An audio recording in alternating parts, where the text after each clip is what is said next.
So these extraordinary remains of a supposed vampire have been uncovered at an archaeological site in Poland. So they found one female body and one male body. So Professor Darius Polinsky from Nicholas Copernicus University said the sickle was not laid flat but placed on the neck in such a way that if the deceased had tried to get up, most likely the head would have been injured. The body was found during an archaeological work of the 17th century cemetery in the village of Pien in southeast Poland, and she had a silk cap on her head which indicates high social status.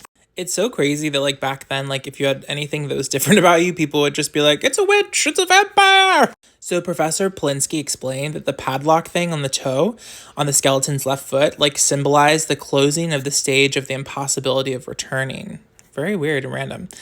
Also very camp for Metro to do, like, a, do you think she's actually a vampire quiz? That's so funny.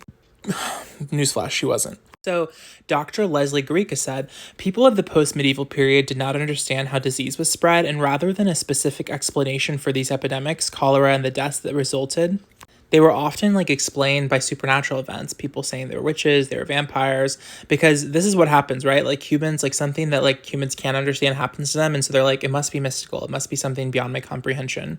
Because they, like, didn't have the tools to understand just, like, basic biological things, right? Here's some cool pics from the archaeological dig. Interestingly, in 2014, archaeologists in the village of Drusko, 130 miles away, found similar remains. Maybe it was a vampire. Like, do you believe in vampires? What's going on?